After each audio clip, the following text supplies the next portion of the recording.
Warning. This program may contain material of an explicit or graphic nature. Viewer discretion is advised.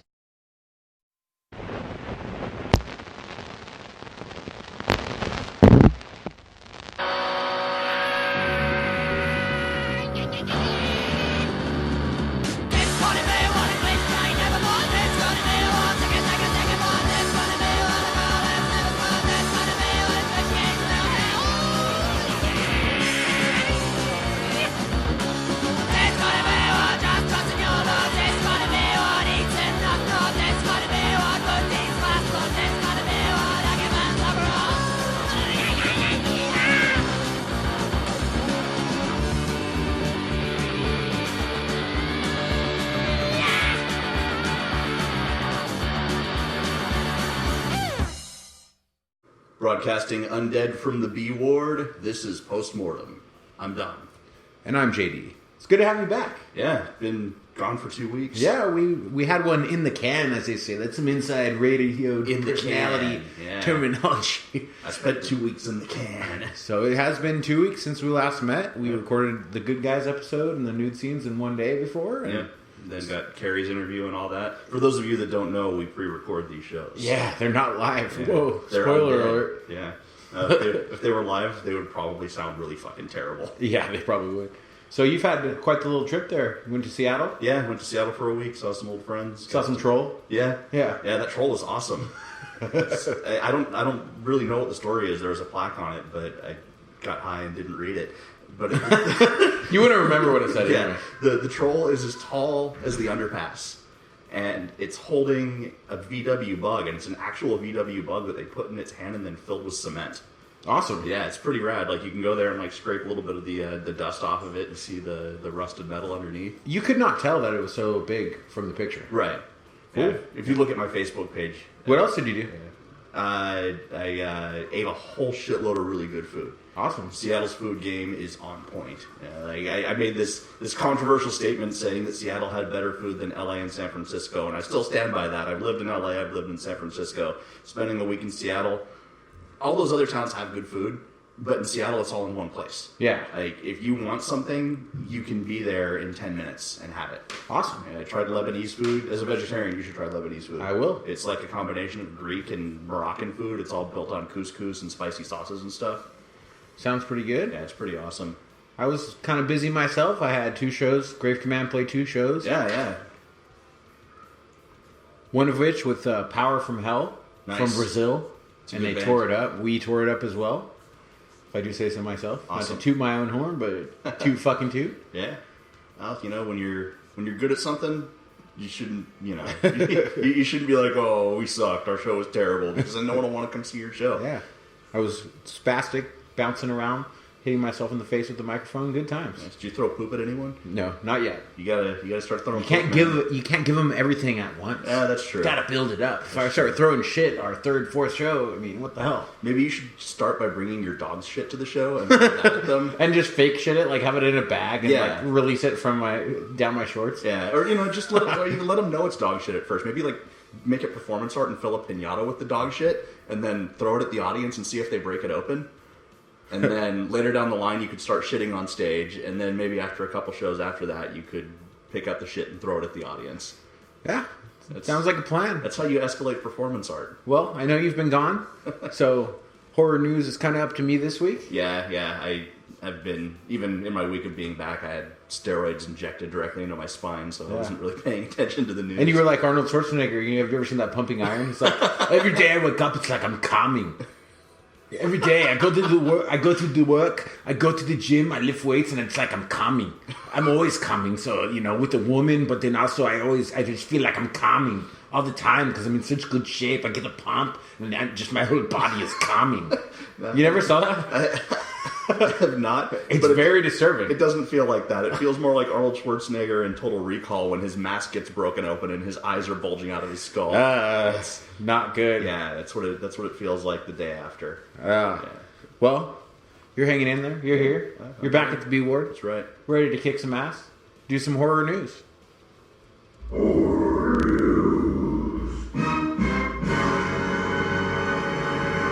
I missed that. Yes. And I know you haven't had much time to be on the internet. I have some good horror news. Oh, and it applies to our topic today. Today we will be doing top 5 vampires. That's right. Inspired by that, unrelated, but it all fits together. They're making a new Nosferatu. Really? Yes. Interesting. Yes. And I am excited. Remake of the 1922 film, in production, directed by David Fisher, who did the 2005 remake of Cabinet of Dr. Caligari. Did you ever see that? Yeah, that was good. It was really good. This is only his second film. That was his first. This is his second. And Cabinet of Dr. Caligari is actually one of my favorite silent films. And the remake was fantastic. Well, starring as Nosferatu, Doug Jones. Doug fucking Jones. Doug Jones. The dude. Doug is Nosferatu. I'm in. Yes, it's going to be amazing. Did you ever see Nosferatu Symphony of the Night, the 1970s ones with Klaus Kinski as Nosferatu? Yeah, and it has like on the cover, it has him like a side profile of like a cartoon. Yeah, I had a VHS tape of that. Yeah, that one was really good too. So I'll be really interested to see what the Doog and Fisher pull off. Fuck, Doug Jones as Nosferatu. That's something we're gonna have a screening of. Oh fuck yeah! We gotta go if it's in the theater. Even if they drive down to LA. Oh yeah, see it in the theater. So. Real excited for that one. As you know, Doug Jones, the official actor of Postmortem Podcast. Right. He's our mascot. And he loves us. So, I saw another trailer. I didn't see a trailer for that one. I just heard about it. But I saw a trailer. Movie I've been very curious about. Have you heard about Swiss Army Man? Yeah, with Daniel Radcliff. Yeah, Harry fucking Potter. Yeah, I've heard about that. Paul Dano, who's the kid in There Will Be Blood, the preacher kid. Right. I hate that fucker. I hate him. There Will Be Blood, awesome movie. Yeah. I hate him. That ending scene, spoiler alert, that bowling pin, that made me so much happier than it was intended by the director. I loved that part. Yeah, but he's going to be the guy stranded on the island, Paul Dano. Right. And Harry Potter is going to be a body that washes up. Yeah. And he's dead. But he's useful. And he's farting, but he's useful. Right. So he talks to him. He's dead. I don't know if this guy is just tripping out, if he's crazy from isolation. I don't know what the problem is with the Paul Dano guy. But he talks to Harry Potter. No, that's what happens. He uses him like a Swiss Army knife. Yeah. He has different functions. Like it's very hard to explain. He does a bunch of different shit. You have to watch the fucking trailer. I've read about it. I haven't seen the trailer yet. But it looks great. It looks very surreal. Nice. You know, it kind of reminds me of like Guillermo del Toro. Nice. Like it's very surreal. Like you can tell it's like tongue in cheek. You know, it's like Castaway on LSD. yeah, it's pretty crazy. So, looking forward to that one too. That's too good. We got a lot of good horror news. Positive. Yeah. We're back and we're positive. We got that PMA. Like the bad brains. That's right. Postmortem attitude. Yeah, we got that postmortem attitude. Fuck you. I mean, we're happy. So. The last bit of horror news, since I know your trip was your horror news. Right. Our buddy Carrie Lip, interview on the last podcast. Yeah. If you guys go right now to victoriaslift.com, victoriaslift.com, it's a web, like, audio theater show called The Lift, to where they read stories and they score them and they have like sound effects and like a host and all this shit. That's cool. His story, it's called Object for Objects, is featured on season 1, episode 12. The current one, as of the recording, this won't come out till Wednesday and this is Saturday, so I don't know if it will be the most recent episode at that time, but episode 12, pretty awesome. Nice. Gotta check it out.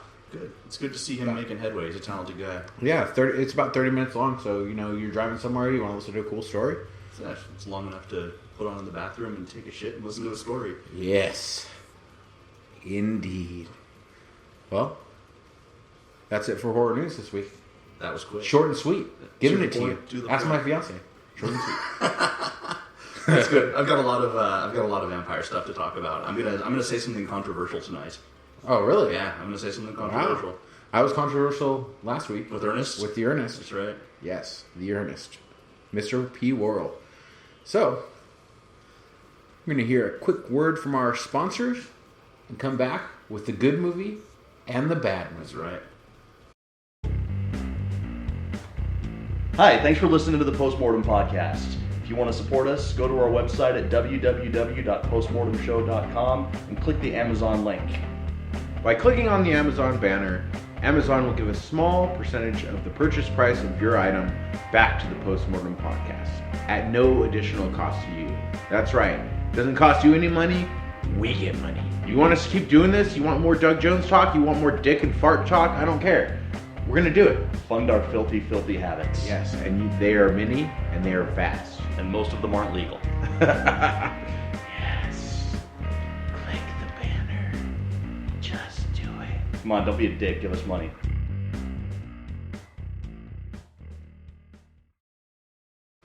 It's time for the good movie. And the bad movie. You know, with our rating systems that we have every week, I find myself thinking about rating systems for things that aren't movie related. You know? Going out to dinner. Yeah.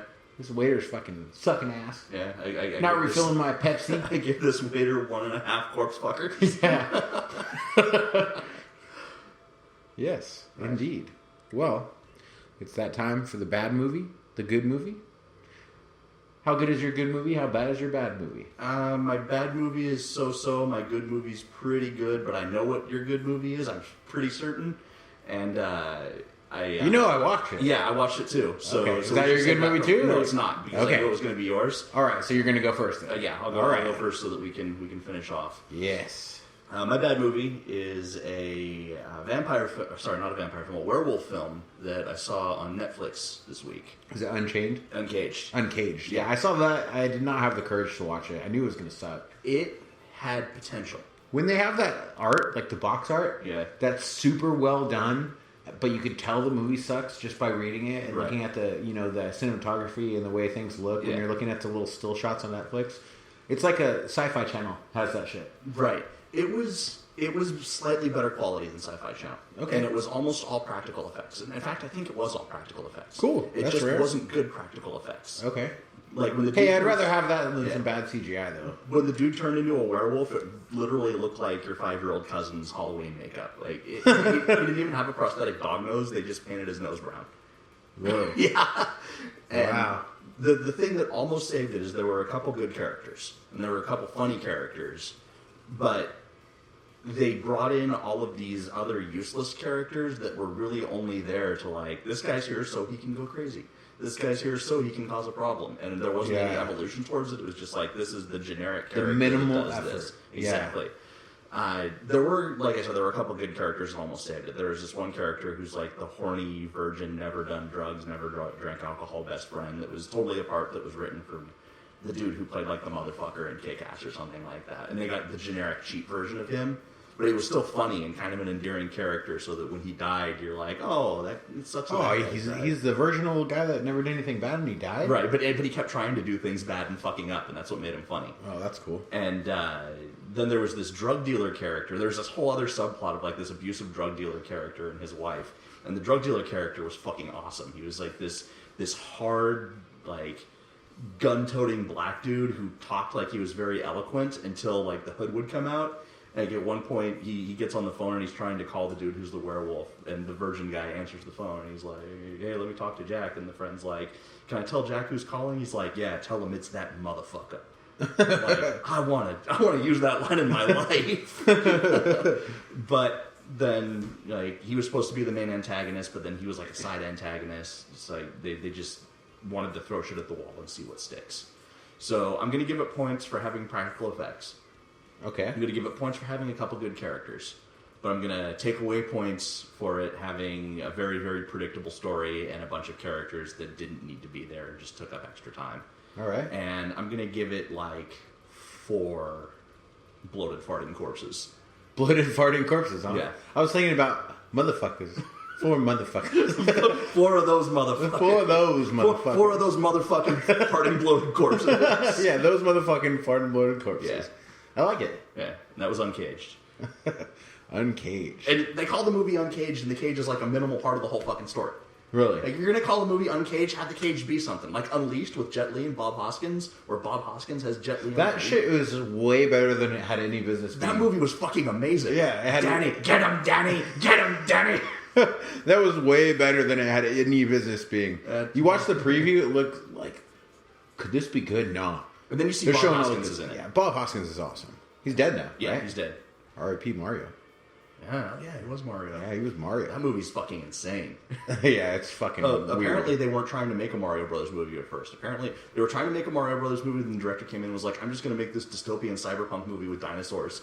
And then the studio came back and was like, what the fuck? You were supposed to make us a Mario Brothers movie. So he just had to shoehorn everything back together. That's awesome. And that's why you got that very, very strange piece of 90s cinema. Terrible movie. Yes. With a great cast. John Leguizamo, Dennis Hopper, Bob Hoskins. Like, all these people should make this movie good. And it just wasn't. Yeah. Well, my bad movie of the week. I went back and forth with this fucker. Okay. At first I didn't know if it was going to be my good movie. And then it was my bad, then it was my good. Then it was my bad, then it was my good. It had me like that. Okay. So it's not a terrible movie because there's parts that are redeeming, but it could have been better executed. Okay.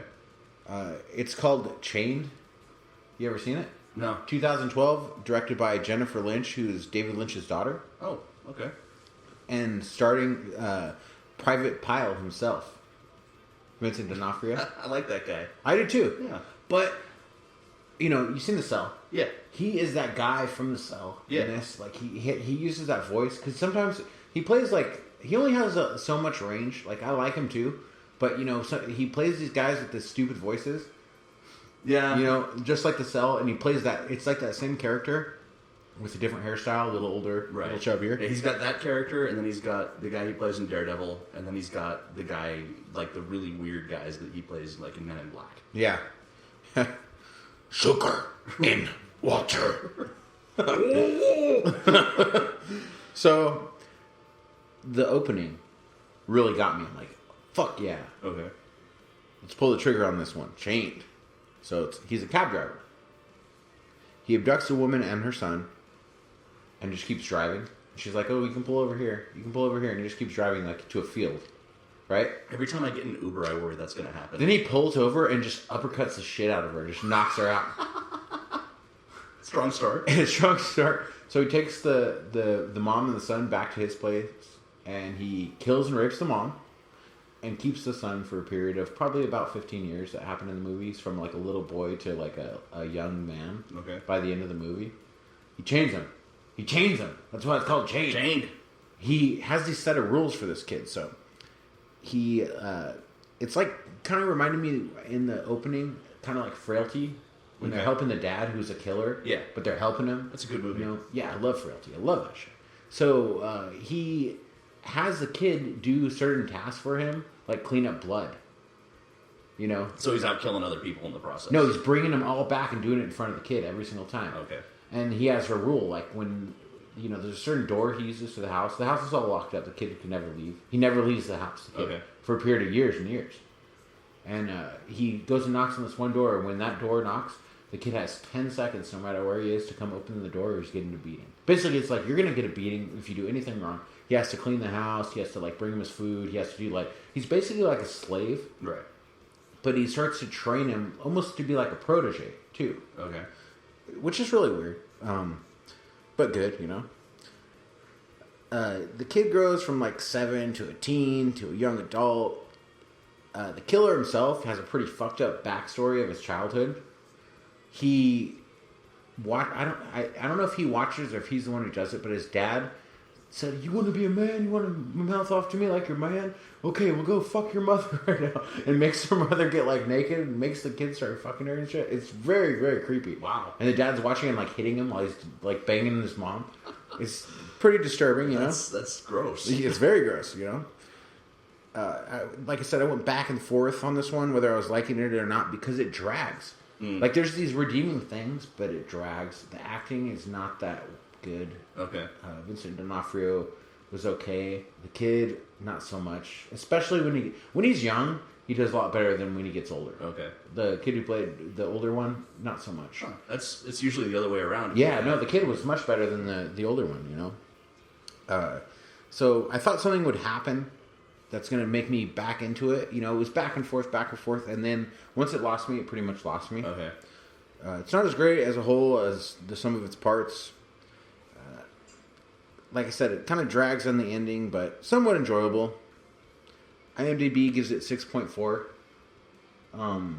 I would probably go around the same. Maybe I'll concur. 6.4. Farting, bloated corpse motherfucker. Close enough. motherfucking, those motherfucking farting, bloated corpses. I'll give him 6.4 of those. It's pretty cool.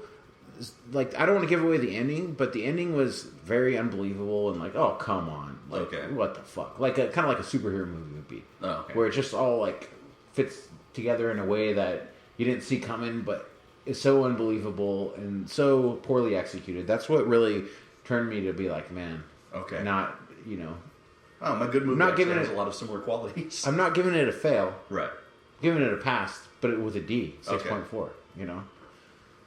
So something that was really cool that I don't think I've seen before that was in this movie, but at the end of the movie, when the credits roll, just the black and white credits, you know, black with white writing, the sound is still going in the movie to the end of the credits. Like, you can hear people, like, walking around, and, like, someone opens a beer, you can clearly hear that. It's like, it's the sound is still going from that last frame you see. The sound continues throughout the whole credits, which I thought was actually pretty cool. That's creative. It was very creative, and I think that Jennifer Lynch, being the daughter of David Lynch, she's not that young, you know, she's done some shit, so.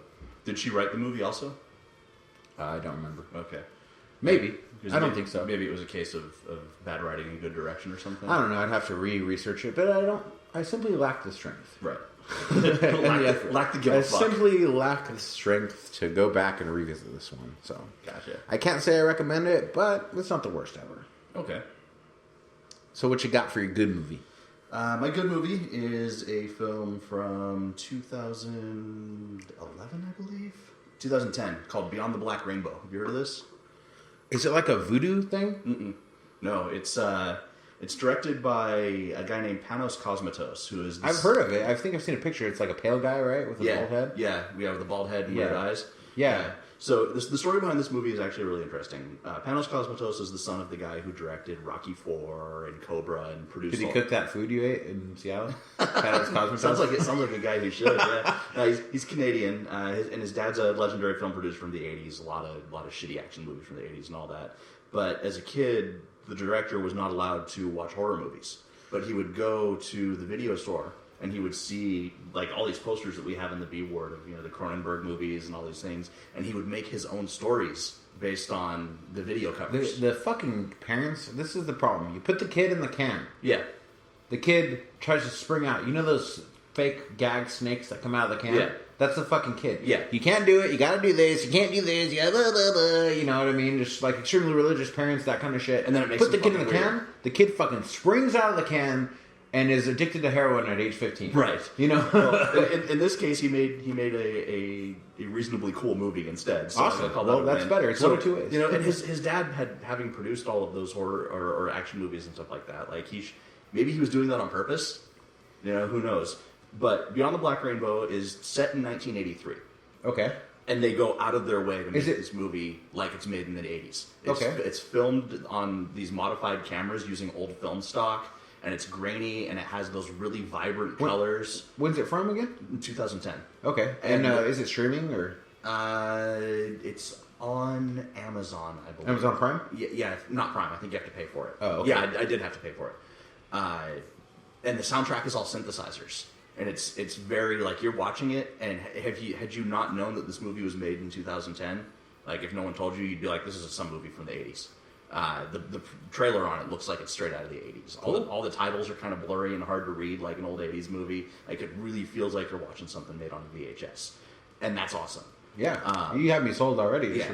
And the story is about this doctor who was part of this psychedelic, open your mind, you know, do drugs and meditate and have weird experiences and become psychic, kind of cult, but kind of science organization. Kind of like in the Aleister 60s. Crowley?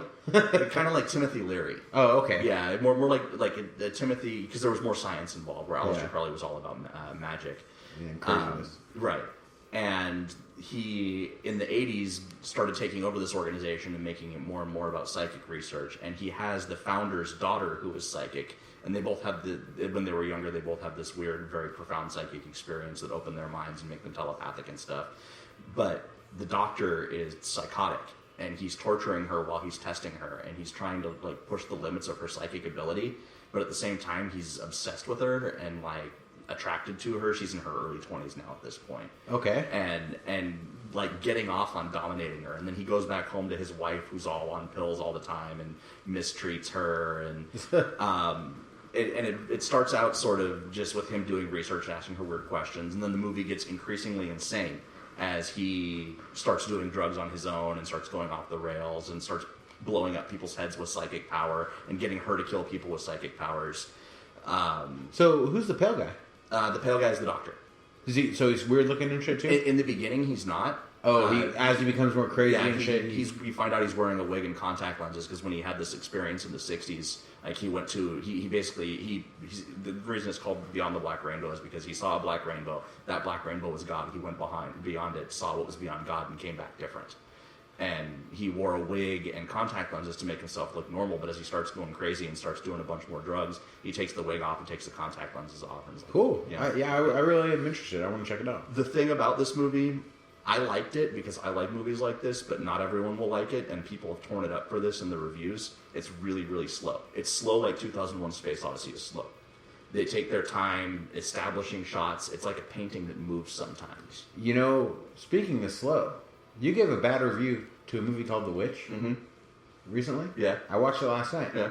I concur. Fuck, no, I did not like it. Okay. It took forever for nothing to fucking happen. Right. This movie is slow, but it's slow, and you feel like something is happening even in its slowness, and it's brilliantly scored because the soundtrack isn't just synthesizers making sounds. The soundtrack is part of what's going on. Like there's this crystal that he has that controls when the girl can and can't use her psychic ability, and there's a synthesizer part that the composer wrote, and whenever you hear that, you know she can't use her psychic abilities because you know the crystal's active. But when that part isn't playing in the scenes that she's in, she can use her psychic abilities. Like it's very artistically done, but slow. So if you don't like slow, you might not like this movie. You know what would make it even better? If the crystal that he used, like the thing he used to control her, was the cosmic key from Masters of the Universe. It kind of sounds like that sometimes. The problem that I had with the movie is the last 5 minutes are fucking awful. Really? It's a shitty ending, and where it's just like, that's the most like build up to nothing I've ever seen. Yeah. Great build, shitty ending, but still a good movie. Still a good movie. Still a good movie. I'm gonna give it 7.75 motherfucking bloating farted corpses. Of 7.75 of those motherfucking farted corpses. Yeah, exactly. I highly recommend it though if you like really fucking weird movies because it's an acid experience. We need to re-edit this and have Samuel Jackson read that part. I'll call him up. I'll see what I can work out. I'm tired of those motherfucking bloated corpses flying all over the place. Yeah. All right. Well, 7.75, pretty strong. Yeah, strong. I will be checking it out. Yeah, I would advise it. Probably not watching it with the kids because they'll all fall asleep. So, what do you think my good movie of the week is? I'm pretty sure your good movie's Baskin. Well, I hate to disappoint you, but I'm going the other direction. Really? It's not Baskin. Really? Okay, it's Baskin. Okay. You knew it would be. It would have been my good movie too had I not known that you knew I got my hands on it, and I would fucking love it. Yeah. So, Baskin, brand new Turkish horror movie. I treated myself on my birthday. Watched it. Yeah, we talked about this. I was really looking forward to it, and you had not heard of it, right? And it delivered. Oh, it delivered like a motherfucker. Yeah. So it's brand new, first horror movie ever made in Turkey. I love the trailer. Like I said, it looked like a combination of Hellraiser and Silent Hill. It's just batshit insanity. It is. It's about a group of cops who respond to a distress call and get more than they bargained for. Dun, dun, dun. The cops are basically gangsters. Yeah, they're scumbags. Yeah, they're There's the fucking one cop that's assholes. not, but No, even that. In the beginning, they eat at a diner. They're all laughing and joking. Some waiter comes up to him and laughs. One of the cops just beats the shit out of him. Yeah. It's like, what are you laughing at? What are you laughing at? And just kicks the shit out of him. What the fuck? This is just what we were talking about. The problem with a lot of horror movies are everyone is an unlikable douchebag. Right. I hated these fuckers. I could not wait to see them die. There was even the guy that was sort of okay. Still, you hang out with douchebags, you're probably a douchebag. Yeah, he let him get away with it for sure. If you're hanging out with a bunch of Nazis, guess what? You're a fucking Nazi. Yeah. So fuck you. So,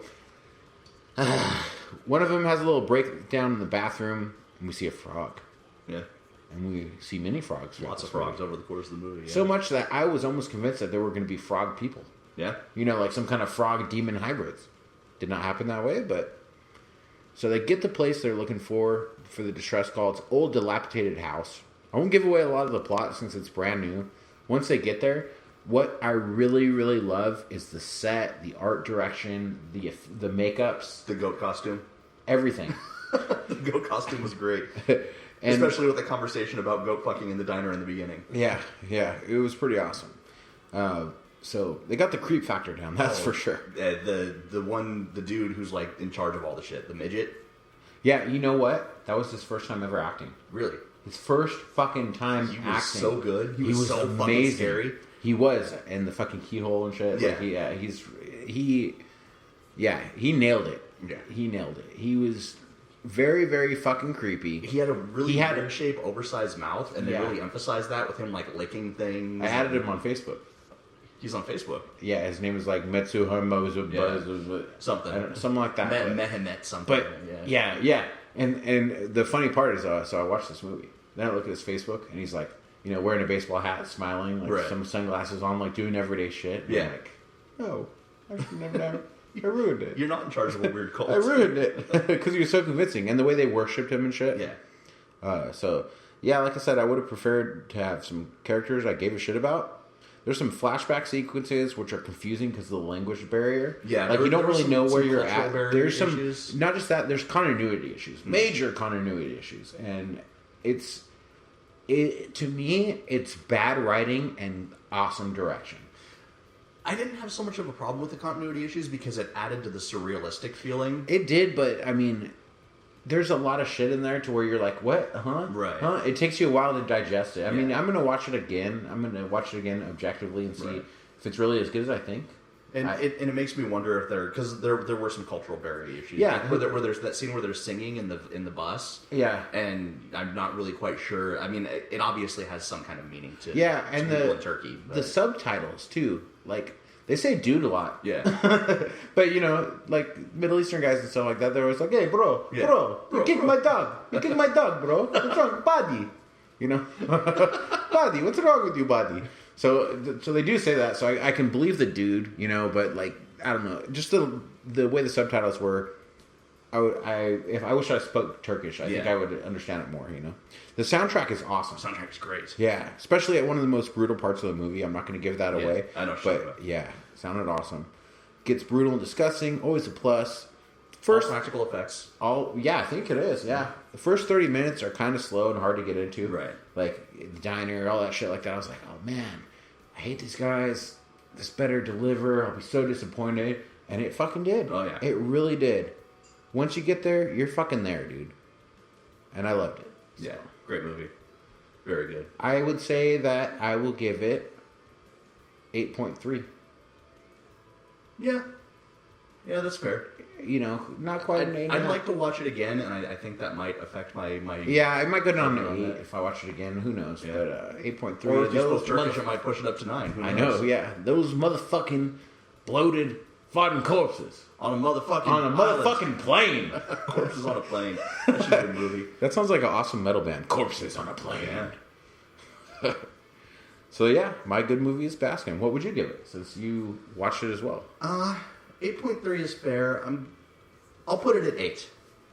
I'll put it at 8, but I'll put it at like a sliding 8. It's like yeah, that's what I said. I give it a generous 8.3. Yeah. It's not the best movie ever because there are some issues here. If they trimmed the fat a little bit, it might have been better. Or if there was more, of the good stuff. Yeah. Once they got to the good part, if they extended that a little bit, and took out some of the shit. It's the director's first movie. Yeah. It's the first horror movie to come out of Turkey. They're kind of establishing not necessarily a genre, but they're establishing something here. Dude, they nailed it. All of the movies that establish, like Halloween was one of the first slasher movies to make it big. Halloween is not a perfect movie. It's a good movie. It's a great movie, but it's not a perfect movie. Yeah. Friday the 13th by far is not a perfect movie. Yeah. But, you know, it's the framework. And I'm very interested to see where this director goes. What I would like to see is, like, France a couple years ago was fucking killing it. Yeah. You know?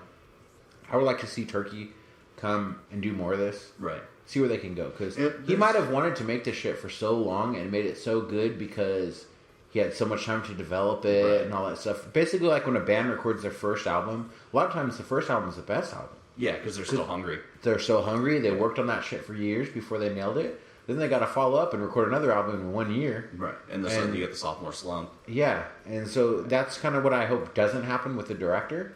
If he nails it, if number 2 is better than number 1, I'm not saying it's the sequel. Number 2 is in his second movie. His next movie, yeah. Yeah, not a Baskin sequel or whatever. That would be cool, though. But I prefer to see a different concept. Right. Maybe like something that happens in that same world or something like that. Yeah. If it's better, though, then he's here. Right. And he's coming strong. You know what I mean? And I've seen one other Middle Eastern-ish horror movie called A Girl Walks Home Alone in the Dark. And it's it's all black and white. Yeah, I watched. Dude, I didn't finish it. Fuck, I forgot all about it. I watched probably the first 40 minutes. It was a good movie. It was pretty good. It had a strong ending. They actually made that movie in Bakersfield. Really? Yeah. Everyone came from the Middle East to make the movie in Bakersfield. That's strange. Because I guess fuck Bakersfield. Fuck you, Bakersfield. Easier to make a movie in America than it is in the Middle East. Fuck you, Bakersfield. Yeah, I said it. Fuck you. I hate your town. My band played a show there like 5 years ago, my old band, and we get to the fucking Bakersfield, right? And this guy who promoted the show, worst promoter ever, expected people to be at the venue because usually the shows are packed there. Mm-hmm. So did not flyer or anything. Created a Facebook event, and that was about it. Or it was MySpace. Oh, it was back in the days of it was a while ago. So needless to say, there was not a lot of people there. So we got hammered, and the band that I was touring, the other band that was touring with us, we basically had fun watching each other's sets and just being wacky and having fun. So, but we get to fucking Bakersfield, and I've been there a bunch of times. Can't say I enjoy it. We're trying to find this guy's house. He's in the middle of a ghetto, and I really like these guys. He was good. His band was good. They're like all black, like gangster guys, but they play punk rock, kind of like the Bad Brains ish, but like a little more. So they were actually pretty body count. But they don't. Yeah, but they don't believe in tuning or being in tune. So that was the one thing. I believe in tuning. So. So that was one thing, you know. But they had the energy there, you know. They like they were semi in tune, but like they didn't care. You could tell, you know. So, anyways, we get there. We're trying to find this fucking house. I know I'm going off on a big ass tangent about Bakersfield. Fuck you, Bakersfield. We went to go find his house. We turned the corner. We're in the band van, you know. Mm-hmm. It's like a '70s shag wagon, and we pull around. Airbrush on the side. We pull around, and it's a fucking gang fight. Like we turn the thing, and we can't back up. But there's a gang fight, like 10-on-10 gang fight with like baseball bats and shit. Like going Warriors. Yeah, like the fucking Warriors, like Bloods and Crip Warriors or something. I don't know. I don't remember what colors they were or any of that kind of shit. But fuck you, Bakersfield. And anyways, they there was almost like that surreal moment where like everyone stops what they're doing and looks at you. Right. Like in the middle of the fight. Yeah. So that's my Bakersfield experience. So fuck you. Make your movies elsewhere if you got the money. Fucking Bakersfield. Shit. All right, guys. So we're coming back with our top 5 vampires. Vampires. Dun, dun, dun. Oh wait, no, that's horror news.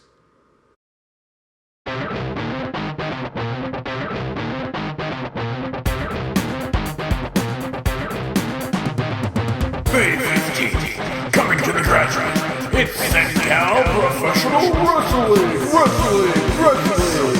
Sunday, May 15th at The Graduate at 990 Industrial Way, San Luis Obispo, California. SenCal Pro Wrestling returns.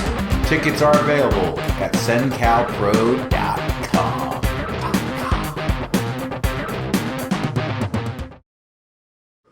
And we're back! With the top 5 vampires. Vampires. So, you got a strong list? I got a pretty good list. I think I got a lot of honorable mentions too. I went semi-obvious. We said vampires that aren't Dracula. You remember that, right? Yes. Okay. Yeah, I do remember that.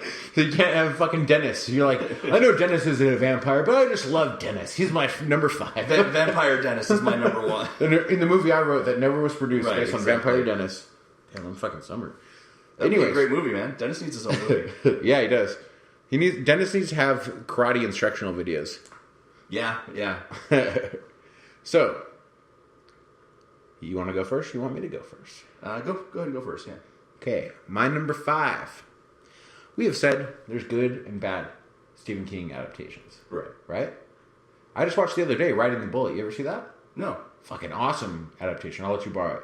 It's awesome. It's a weird fucking movie. A lot of surreal things. You know, he talks to himself like he sees himself like a twin, basically. And they have conversations and shit. Okay. It's really cool. Anyways, not to get out to another Bakersfield style tangent. My number 5, Dwight Renfield, The Night Flyer. That's a good movie. The Night Flyer, the black and white scene where he's hacking up the bodies Yeah. and shit. And it's a vampire. The reason why I put him at number 5, he's a vampire, but he has one long fang. Yeah. You know, he doesn't have 2 fangs. He's like a weird tweaker vampire. Yeah, he's got one big old, almost like your Plague Doctor guy from your CD cover. Yeah. Almost like that if it was one fang that came out of his mouth. One of the big old beak thing, you know? And he flies a plane. Why fly a plane when you're a fucking vampire? You can just fly. Why you gotta have a plane? Can he fly? Vampires can fly, can't they? Not all of them. Yeah. Yeah, I guess It not. depends on what movie you're watching, I guess. I guess, but I mean, like a vampire who flies and he flies. Get it? It's so tongue in cheek, you know. He flies and he's a vampire and he flies a plane. It's actually, if you're a vampire that can't fly, that's a smart way to do it, though, because you go town to town. Yeah, and that's what he does. Yeah, and he seduces the women, like the little old lady. It shows her like putting on makeup and shit for him to come over and fucking kill her. Yeah. You know, like the women are into him. You know. Yeah. Even though he's fucking hideous. Not an attractive dude, Mr. No, Renfield. not at all. And the name Renfield too, the Dwight Renfield. You know, what a throwback. You know. Pull that one down. Yeah. So that's my number 5, The Night Flyer. My number 5 is Deacon Frost from Blade. Okay. Stephen Dorff, Stephen right? Dorff's character, yeah. I just think, like, I'm a big fan of the World of Darkness games. It's like the Vampire the Masquerade and all that, and the world that they set up with that. And a lot of my vampire fiction reading or watching or whatever is informed by that because it was such a big part of my life for so long. Yeah. And the World of Darkness is basically Blade's world. Blade's entire world would just be, boom, like square peg, square hole, fit perfectly into that movie. And Deacon Frost was just such a great, like, ambitious, political, fuck you up, I'm gonna get what I want vampire. And because he wasn't born a vampire and was made one and everyone looked down on him, it just made him all the more cutthroat to the point that he was willing to, like, wake up a blood god and destroy his own race. Yeah, and he's pretty cool. He's a pretty cool guy. Yeah, he's just a raging dick, and that's something that I think vampires should be. If there's going to be like a whole vampire society, like in order to make it, you have to be like the most cutthroat. Yeah, and for sure, he really was for a good portion of that movie. When they took Dragonetti, who was Udo Kier's character, out to the beach and pulled the motorcycle helmet off of him and let him burn in the sun. Yeah, like, his whole crew was great. I'm a big fan of Deacon Frost. Fuck Udo. As a vampire, not a good track record. No. Gets his head cut off by some gangsters. Yeah, he's always getting fucked up. Like we talked about. Burned by the sun. Keep the fangs in, Udo. Yeah. Well, when he played a vampire hunter, he got blown up in outer space, so he's not very What good. movie was that? Dracula 3000. Oh, fuck that. That movie's hilarious. With fucking Coolio as a vampire, not on my list. Coolio's not on your list? No, fuck, I thought that'd be your number 1. Not on my list. All right, my number 4. You ever seen a little movie from the late 90s? I think like 98, maybe 97, called American Vampire? No. Not a lot of people have. Okay. Yeah, I never heard of It that. has Carmen Electra. Really? Before she was famous. They recorded it way before they released it. Okay. And she's just a small little bit part, but she's in the movie. So, it's a movie about these 2 kids. And the parents are out of town for months. And he's going to have this party. And he goes down to the beach with his friend. They're like a beach house, you know. They're 2 like, almost like stoner kids that they never, kind of like Dude, Where's My Car, where they never really show them like smoking weed, but that's what they are. They're like 2 little beach stoner guys, you know? They go down and they meet this guy at the beach, and he says, "My name's Moondoggy." And also Dick Dale's in this movie. That's cool. Playing guitar and shit on the beach. I'm Moondoggy. You want a party? I could bring over some girls, man. I got girls. This guy, Moondoggy. So this is like Dazed and Confused, the vampire movie. It is. It's awesome. I'll let you. I have the VHS tape. I'll let you borrow. Oh, wow. So Moondoggy is the vampire. He's the head vampire. Okay. He makes vampire, and he and also has he's got his little sidekick guy he's a character actor. I wish I could tell you his name, but he talks really funny, and he's like balding and chubby with long gray hair and glasses. He's in a bunch of shit. I wish I could tell you his name. He talks real high pitched and shit. He's in it, and Moondoggy eventually gets this guy's girlfriend, and turns her and stuff, and they have this big battle and everything, and he has to get Adam West.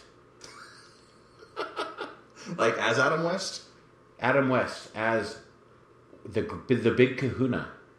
He is basically Van Helsing. He's the descendant of Van Helsing, but he's a surfer with a little pony knob. This sounds glorious. And so he has to go fight the surfer vampire. Moondoggy's like a surfer. You see him in a wetsuit when he first comes up to him. Okay. He's like a surfer vampire. And Van Helsing is a surfer too, who's played by Adam West, and his name is the Big Kahuna, or the Great Kahuna, or something. That's awesome. And it comes to be this big battle. There's Do they have to like have neighbors' a dogs in the competition? blender and shit. Like, it's very strange, and it's funny, and it's super low budget, and really shitty, but I fucking love it. It's called American Vampire. American Vampire. I'll let you borrow it. And Moondoggy is your vampire? And Moondoggy is my number 4. That's awesome. The surfer vampire. Yeah. No one is listening to this knows about that movie. Probably not. Yeah. Yeah. Yeah, like I kind of pride myself on knowing a lot of weird ass vampire movies. And that one's not even on my radar. You gotta see it. I gotta resolve this. You can't track it down. Like I have the VHS tape. It might be the only one Ever. So I'll let you Like, borrow it, but I gotta get it back. You made this movie when you were a teenager, and you're just not telling anyone. Yeah, I paid Adam West. With the proceeds of my online duped Cannibal Holocaust and Faces of Death videos on eBay. Yeah, to make I was able to yourself hire a Adam vampire. West. All right. My number 4 is from a Chinese film called Mr. Vampire.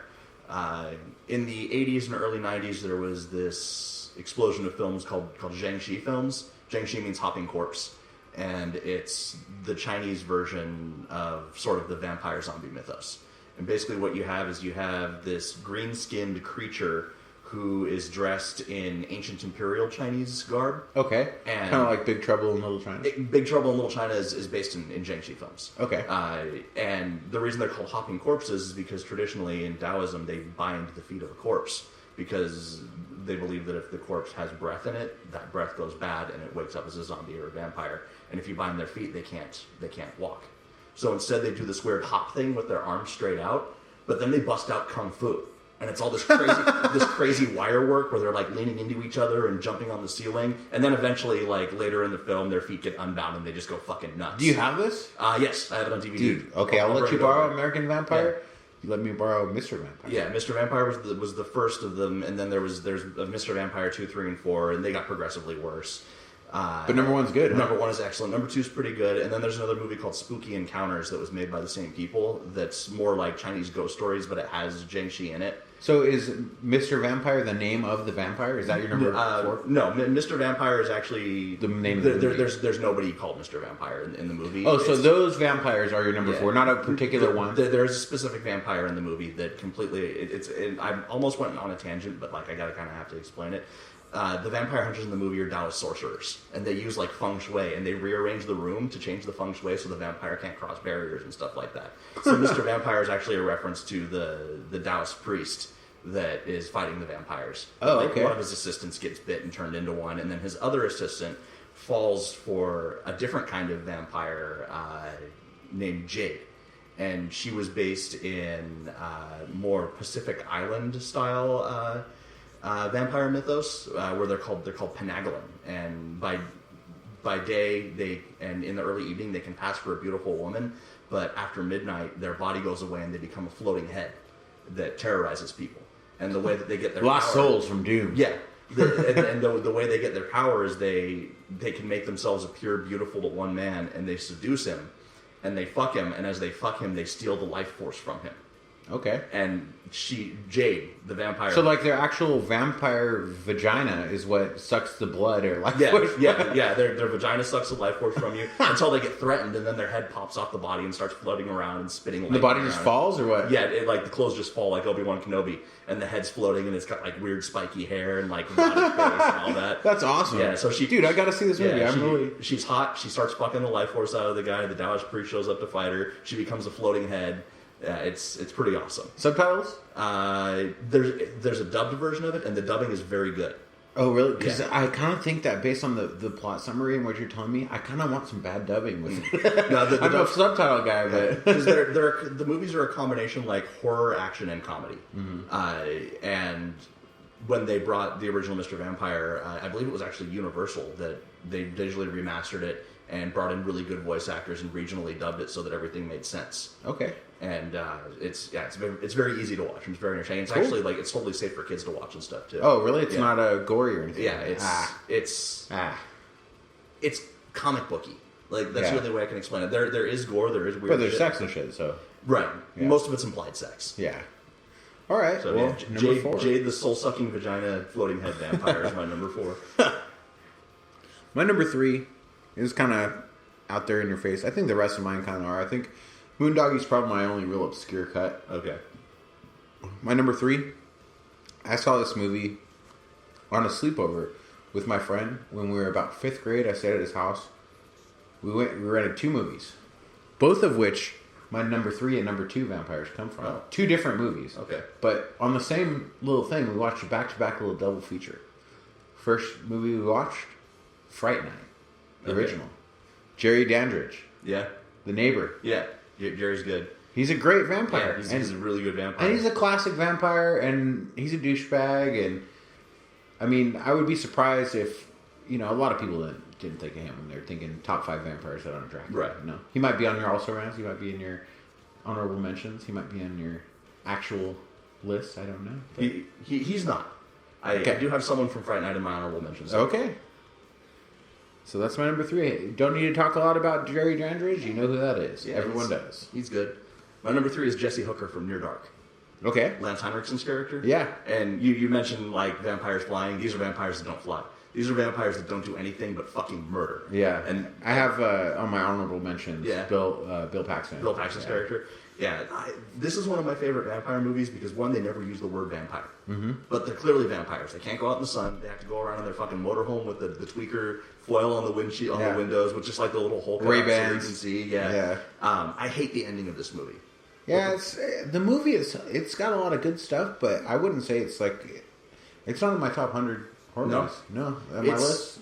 It wouldn't be in my top 100 horror movies, but it would be in my top probably 10 vampire movies. Yeah, that's because fair. I really like the way they depict the vampires as just like they're just people that have to drink blood and fucking murder the shit out of people. But because the whole movie, like they set it up and you don't even know it's a vampire movie until that bar scene where the bar fight breaks out. Yeah, and they just start eating people. Yeah, I haven't seen it for fucking years. But there's a little kid, right? Yeah, little kid vampire, and he's actually the oldest of all the vampires. Yeah. But Jesse Hooker, I think, is a great vampire because he was like a monster and a philosopher at the same time, and like he was all about holding his family together. And he's Lance Henriksen. And he's Lance. Yeah, you can't go wrong with that guy. So, good guy. It's my number 3. My number 2, the sexiest one on the list. So on that little sleepover we had back in like 5th grade, maybe it was 4th grade. We were young. First we watched Fright Night. Then we watched new release. So it must have been 1996. So I was 11 years old because we watched a little movie called From Dusk Till Dawn. It's a great movie. My number 2, Santanico Pandemonium, the hottest vampire ever. Yeah. You can't touch Salma Hayek in 1996. She was fucking beautiful. Smoking. Yeah. And then she snake turns. Dance and Yeah. And then she turns. And it is glorious. I love From Dusk Till Dawn. Yeah. Come on, sex machine! I love the band in that movie, Tito and Tarantula. And then, like when they all turn, they're like playing the corpses as instruments. Yeah, it's a great fucking movie. Yeah. So it's one of those perfect examples of a movie that just totally swerves you and goes off the rails, but like in a great way. And it's like it has at the very end when it pans out. You've seen From Dusk Till Dawn, people. Come on, it's not a spoiler alert. It pans out, and the bar itself is a big Aztec like pyramid temple, and all the semi trucks are down below in the pit. Yep. And she's like an Aztec like goddess, basically. Yeah, basically. Yeah. Yeah, it's pretty cool. And her dance and everything, the whole thing. Yes. Have you seen the show? Yes, I did. I saw like the first half of the first season. Okay, I haven't watched any of it yet. My dad's really into it. He keeps. It's good. I mean, it's good. I don't know. I have this thing. Sometimes things are good, and I watch them, but then I just kind of like, I don't get around to finishing them. It has to be really, really good. I'm really excited for it. This is a fucking tangent. Turn, Washington Spies, coming back this month. My favorite show ever. What is it? Besides Breaking Bad. It's called Turn, Washington Spies. It's a Revolutionary War period piece, like against the Redcoats and stuff like that, with like George Washington and spies and shit taking place in America. It's on AMC. It's fucking awesome. Never heard of it. This is interesting. Anyways, Yeah. that's completely unrelated to Postmortem, Right. and I apologize. That's all good. And I apologize to you, the listener. I apologize to Salma Hayek. I don't. I'd like to apologize to Selma Hayek, right? Even in her current age, she's still looks aged good. gracefully. But Oh, yeah. 1996, he can't touch her. No, not at all. Number 2, right? Yep, number 2. Number 2 is David from The Lost Boys. Okay. Just such an iconic character. It is. Such an iconic performance. Yeah. And once again, like going back to my obsession with the World of Darkness games, The Lost Boys also fits perfectly into that whole story. And there's actually a vampire clan in the game called the Ravnos that are the Lost Boys vampires. They have the ability to like suggest illusions and things like that, and all the flying around and fucking shit up. And David was just so like, he was seductive, but it wasn't like in a sexual way. It was just like, you want to be around this guy. Yeah, he was a cool dude and Yeah. a cool vampire. But I've never. This always bothers me. I love The Lost Boys. I love Flatliners. I love a lot of his movies. But Kiefer Sutherland, every single time I look at him, I always stare at his weird ears. Huh. He has weird ears that like the top of his ears are like connected to his head, and then Yeah. it comes out at the bottom, and it takes me out of the mood. Kiefer Sutherland cost me a job. Really? Yeah. Fuck that guy. Yeah. In, Fuck you, David. 2006, 2007, when I was living in LA, I had gotten a line on doing some sound work for the B-roll stuff they were filming for 24. And I was supposed to show up to work and on my first day of work, and they had Kiefer Sutherland on set for filming the B-roll stuff. Yeah. And he threw some sort of tantrum and said that he didn't want anyone who wasn't already like established in any of the audio or video departments on set to be like around him. So they sent me home and said, "Sorry, we don't need you anymore." All because Kiefer Sutherland threw a tantrum because he didn't know some people that were on set. Fuck you, Queefer Sutherland. But Queefer Sutherland. But that does nothing to take away from his performance as David. It does. It does take it away. Fuck you and your stupid ears, Lost Boy. Fuck your ears, Lost Yeah, Boy. fuck your ears. Cost down a job. Fuck you, Queefer. So who's your number one? It's so fucking lowbrow, Queefer. Queefer. It's like, Yeah, that's pretty. That's pretty like that's like who 1993. kind of like Keeper, you know? It But kind it of sounds queefs. like Queef, so it's it's like- called Queeper. It's like because he's a pussy fart. All right, my number one. I'd be surprised if we don't have the same number one, Yeah, because I haven't heard it from you. And if it's not your number one, it's I think you know who my favorite vampire is anyway. my number one, the best vampire of all time, Max Schreck, Nosferatu from Shadow of the Vampire. Yep, absolutely. That's my number one too. Yeah. Oh yes, Shadow of the Vampire. It's amazing. Such a great. It's a movie. great movie. Everyone in the movie is good. Every single Yes, cast member and plays. it Carrie kinda- Elwes is so fucking It good. kind of man. like flew under the radar. Yeah. Not a lot of people talk about that shit. It didn't make around here. It didn't make it into the major theaters. I'd see it at the Palm Theater in San Luis Obispo, which is where they show all the independent movies. But it didn't make it to any. I saw it on DVD and I never heard of it before. Uh. I didn't see it in theaters or anything. I didn't even know it existed. Yeah. I rented it randomly. Okay. I saw Nosferatu face. I'm like, I'm there, bro. Yeah, yeah. Willem Dafoe just fucking owns that You part. don't got Kiefer Sutherland? I got it. I'm gonna rent this. No queefer. No queefer in this No movie. queefs allowed. So yeah, He's so good at playing that like emotionally removed, hasn't been around humanity for hundreds of years, and then he gets exposed to them again, and he just loses his shit. How- He starts eating all the people and, with those big fucking teeth, Yeah. and shit like that. And the How weird- can he emote so much with his face? yeah, You know, because he's Willem Dafoe. I mean, Yeah, he's a great face actor, is- yeah. his face is like Jim Carrey's face. It's You ever just seen rubber. Antichrist? Yeah, it's another interesting movie. Chaos reigns. The fucking fox. Yeah, Clit chopping the goodness. scissors. Ugh. Got clit chopping goodness. My favorite part in that movie is where John Malkovich shows up to yell at him for eating all of the cast members and shit. Yeah, and they're he's like sweeping it under the rug. yeah, and he's like, "What about the script girl? Like, couldn't you eat the script girl? I'll eat her later." And then when he's like off the side with the tech guys and they're all drinking, Yeah. and he's talking about what it's like to be emotionally removed as a vampire, and then like the bat flies by and he just pulls it out of the sky and starts sucking the blood out of it. And the guys are like, "What the fuck is up with this dude?" Yeah, the thing is, if you guys haven't seen Shadow of the Vampire, which I would say probably 50-50 of people listen. Probably a lot of people who are so in depth of horror that they listen to this show, they've probably seen it, but maybe not. The plot of Shadow of the Vampire is they're filming Nosferatu. Yeah. It's on set filming Nosferatu, 1922, And Max Schreck, the guy who plays Nosferatu, is actually a vampire. Yeah. That's why he does so good. That's why the effects look so good for the time. He's obsessed with the leading lady. And the director has promised that he can eat the leading lady if he does the movie. Yeah. And, God, it's so good. John Malkovich is the director. Carrie Elwes plays the director of photography who's on drugs and batshit insane. Everyone's on drugs in the movie. That's why I came up with the idea of top 5 vampires. Yeah. It's because I watched that. I showed my son that. Okay. He loved it. Yeah, it's a great movie. I watched it and I'm like, you know what? That's one, top 5 vampires. It's so right there. Yeah.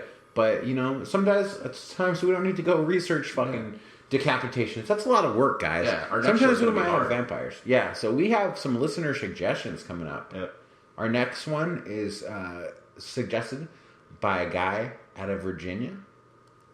Eating alive scenes. Yeah, that's gonna require some research. That's gonna require some digging back into the depths. Well, you've been on vacation. I already got mine. Yep. He sent his in too. So, oh, cool. I'll get mine done next week. That's fine. Yeah, I got mine. I'm ready to pull the trigger on that son bitch. You have any honorable mentions for vampires? I do. First, I'm looking up because I do not want to not give this guy credit of his name. Okay. The top 5 eaten alive. Let's see. His name is Antoine. Not Antoine. Antoine. How's it spelled? Antowan. Okay. From Valdosta, Georgia. A small town in Georgia. He listens to the Postmortem Show regularly. Awesome. And we appreciate you listening. We appreciate your suggestion. We will be reading your top 5 eaten alive scenes on the show. Then we also have another suggestion by my friend Casey Bocock, who used to live in Lompoc, now lives in Oregon, caught the show, realized it was me, listened to it. Oh, nice. Yeah. So he caught the show not knowing it was Yeah. Wow. And he gave me the idea for top 5 transformations. Okay. Oh, that'll be good. I'll go back to the Cronenberg. Oh, yes. Oh, yeah. You got it. So, all right. So, our honorable mentions. You want to give me yours first? Sure. I got to go with it. Obviously, it's one of the best vampires ever, but it was too obvious, so it didn't make my list. But it's at the very top of my honorable mentions. Graf Warlock and Nosferatu. Yeah.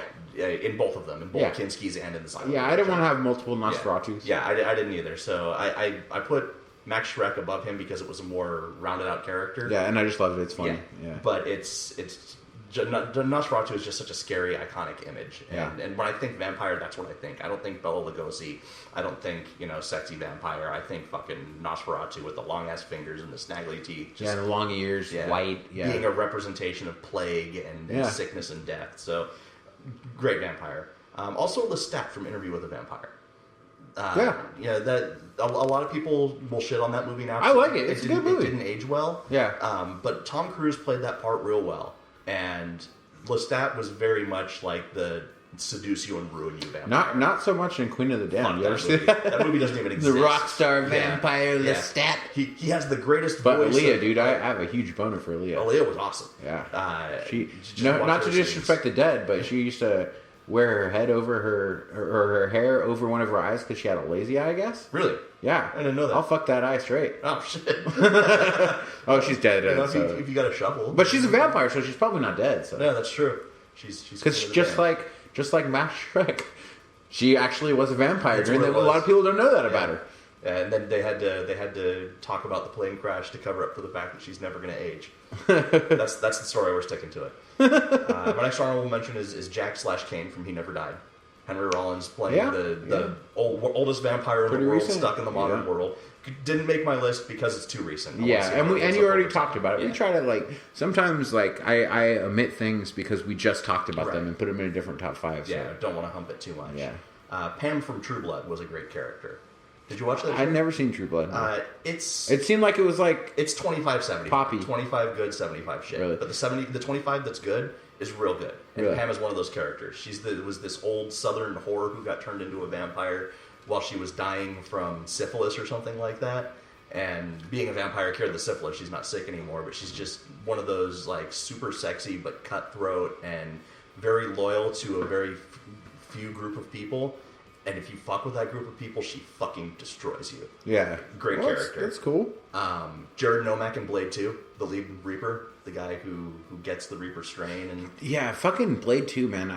I kind of remember it. The vampires, don't their mouths open sideways and shit? Yeah. just the first Blade was good.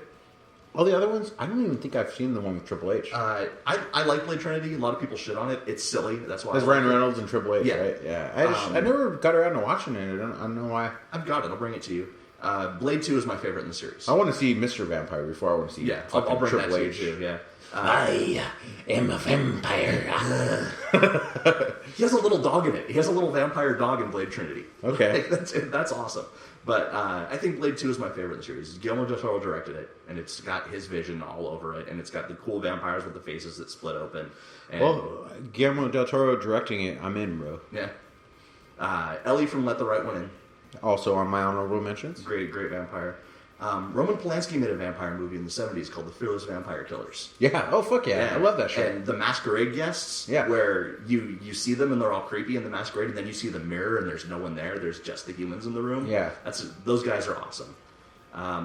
My Fright Night vampire was Evil Ed. Okay. When he turned into a vampire, he was so just glorious in how he... It's such a dork. Yeah, and then he turned into a horrible, like, bloodthirsty monster. What's your thoughts on Fright Night 2? I didn't see it. You never saw Fright Night 2? No. I have the VHS tape of that, too. Okay. You gotta see it.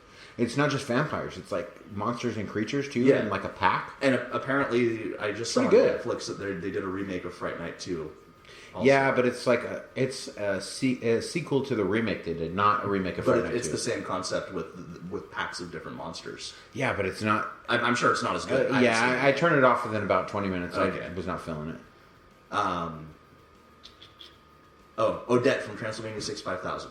She's on my honorable mentions because she's not actually a vampire. But she is a vampire. Like, That's a comedy one, right? yeah, with it used to that be on Jeff Comedy Goldblum Central all the time. and Begley Jr., where they Yeah. go there and they're trying to find Frankenstein. Yeah. And it's this doctor that's helping people that are fucked up, but like he has to masquerade them as monsters. Yeah. And Gina Davis plays Odette, and her whole thing is she was like the ugliest girl in town, and she had a fucked up nose and fucked up teeth. So while he was fixing her and giving her plastic surgery, he had to put fake teeth in her mouth, and everyone thought she was a vampire. And good funny character. Yeah. All of the vampires in 30 Days of Night. I fucking love those vampires. Wasn't there a sequel too? Yeah, it's terrible. It was pretty shitty. Yeah, But- it's kind of like what's that one fucking zombie movie? It was all right. The first one where they run and shit. 28 Days Later. Yeah, but then they had a sequel. Yeah. It was fucking terrible. Yeah. Leave it alone, guys. Yeah, If you don't got a good sequel, don't fucking make it. Right. And 30 Days of Night was a graphic novel that was great. And then when they wrote the sequel to it, it wasn't based on any of the comic books. Yeah, it was like just some its bullshit. own fucking shit. Yeah. But I really liked the vampires in that because they didn't talk. They had their own language, but you could still tell everything that they were doing just through their body language and their facial expressions and things like that. Yeah. And then my controversial one, and I've said this before in the past, and people have always raised their eyebrows at me, the Volturi from the Twilight Saga. Ugh. Bear with me on this one. The Volturi are the ancient vampires who live in Rome and are all like disconnected from their humanity and just fucking kill people because they want to, and are basically like the vampire overlords. And the reason they're good is because they hate the wussy ass, sparkly, don't drink human blood vampires. And their whole thing is like, these guys are anathema and the antithesis of what we are, and they deny their nature as vampires. And so we're going to go out of our way to ruin everything that they do. They took this shitty story in a shitty world with shitty characters, and then they put in good, interesting characters as antagonists to almost like completely counterbalance the story. And I haven't read the books. I don't know if they're as good in the books or if they made them better for the movie. But I'm going to say that the Volturi in the Twilight story, of everything in that shitty movies, the Volturi are the good thing. Very well spoken, very concise. We will be editing that part out. Just kidding. All right. Is that all for your honorable That's mentions? it. All right. I got some you said. Somewhere on your list. Somewhere on your honorable mentions. Some you did not say. Okay. My first honorable mention, Valak from John Carpenter's Vampires. The master vampire from John Carpenter's Vampires. He's fucking... Oh, and he comes out of the ground all dirty Yeah, and he's his clothes are clean. He's 6'5". Yeah. He's a huge dude in real life. Yeah. He's 6'5". He's a big ass dude. He cuts Bobby from Sons of Anarchy in half with his hand. He opens the door. He's all drunk. He's like, they're in the hotel with a bunch of horrors after they kill the vampire. Right. He comes in and splits him down the middle sideways. And then when it cuts back to him, it's the worst fucking graphic of the of his body, and it splits like it's totally fake, not CGI, but it doesn't even look like the same face. It's so funny. And Valak is a fucking man because he comes from the Black Cross. He's the first vampire ever. He became a vampire during a botched exorcism where the cross turned black. And he's a badass. He's a monster, yeah. He is. He's a good vampire, and he's got like veining on the sides of his head and shit. Yeah. Jack Crow. And then Jack Crow kills helps the priest, and the priest finally mounts up and kills the vampire and stabs him like 86 times, going all crazy. Yeah. He's like, "Hey, priest, back when you were stabbing that vampire, you get a little woody, you get a little mahogany. That's the best part. Did you get a woody? Did you get some mahogany?" I'm gonna go back and watch that movie again, dude. I have that too. It's good. It holds up. It does hold up. It's very gory and stuff. Yeah. And, my next honorable mention: the Lost Boys, the whole Lost Boys, but not Kiefer Sutherland. Queefer. Fuck you, Kiefer. Fuck you in the years you rode in. Severin, Near Dark. Okay. Ellie, Let the Right One In. Kurt Barlow from Salem's Lot. Yeah. It's like a Nosferatu-ish kind of character. I haven't seen that shit for so fucking long. It drags. Salem's Lot, not a great movie. People can shit on me if they want, but it's like 4 hours long, and I don't got time to rewatch that shit. It's a good book, good story, and I'm actually going to be really interested to see what they do with those vampires in Dark Tower, because they play a major role. All right. Well, I'm interested too, yeah. I will be checking that out. Have you ever seen Razorblade Smile? Yeah. Lil Silver. Yeah. Yeah. Good movie. Lil Silver as the sexy vampire killer lady assassin Razorblade Smile. Yeah, like Lady Blade. Peter, What We Do in Shadows. Yeah, Peter's good. Peter's definitely He's the best Nosferatu, character. basically. Yeah, you know, like I said, there's so many good Nosferatu type characters. And Lives in the basement. He's older than everyone. And my last honorable mention, to get a little clever, we said no Dracula. Right. We didn't say anything about Blackula. True. And Blackula is a very important cinematic character. Yeah. And I say that with no hint of irony. Yeah. That's legit. My last honorable mention, that motherfucking Blackula. Did you ever see the movie Bones with Snoop Dogg? Yeah, that shit sucks. I couldn't tell if he was supposed to be a vampire or a demon or what. Like, I actually enjoy the movie. I think it's very well directed. Snoop Dogg is a terrible actor. Oh yeah, terrible actor. Yeah. But I think the direction on it is really good. I think like the sets are really cool and all that. It just goes off the fucking rails. It was just basically like Snoop and his homies sitting around getting stoned and watching Blackula and being like, we can do this. It wasn't good. Like, he couldn't decide if it wanted to be the Crow or... Way to fucking kill the ending of the show. I come with Blackula, you're like, Snoop Dogg, he kind of sucked. That was a strong ending, Blackula. Come on. I'm going to go see him next weekend. And you're going to go see Snoop I'm Dogg? going to go see Snoop Dogg next weekend. Yeah, there's this show at the Pozo Saloon, and it's being sponsored by all the dispensaries, so if you bring your card, they're going to give you, like, bags full of goodies. Okay, you know me, myself, I'm not so much into the hip-hop and rap, right? I love punk rock. I'm a punk rocker. That's what the bands I play in, punk, right? Well, my friend, R.I.P., my friend Martin passed away years ago. He was my best friend in high school. Mm. And he liked the punk, too. He liked, like, Bad Religion and stuff. We used to cruise around in his truck at lunch listening to some Bad Religion, 80-85 and stuff. Right. Well, he convinced me. He said, come on, I go to these punk shows with you.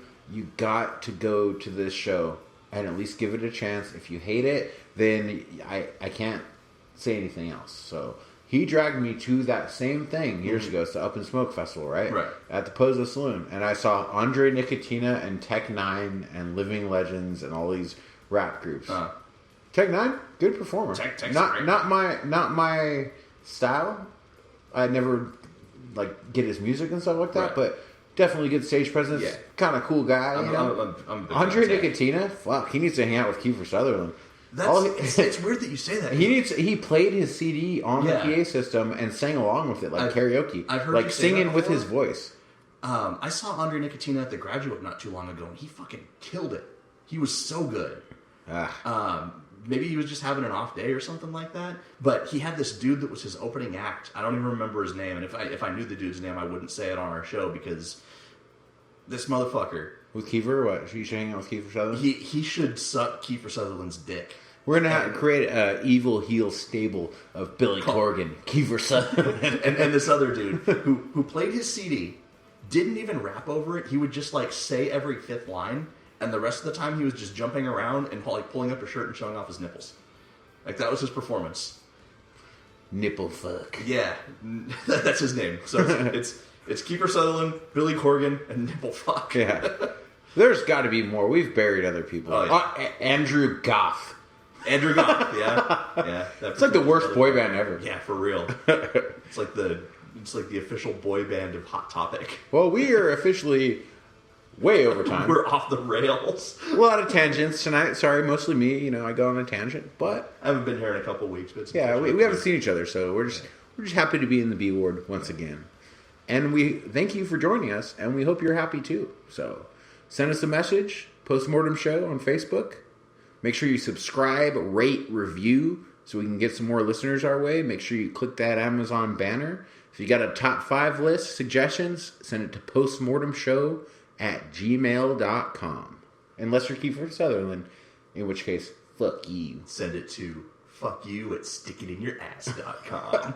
Mail it to our P.O. Box at 123 Eat Shit Lane. And then go to www.mechanicalghost.com and buy my CD. Yes. And so, as we say every day, when we sign off, just as H.P. Lovecraft once said, if it smells like fish, throw the fucker back. Splash. Unless you're Kiefer Sutherland, in which case you keep it, you eat it. You eat it all. You rub it on your skin, on your ear skin. It rubs the fishy on its skin.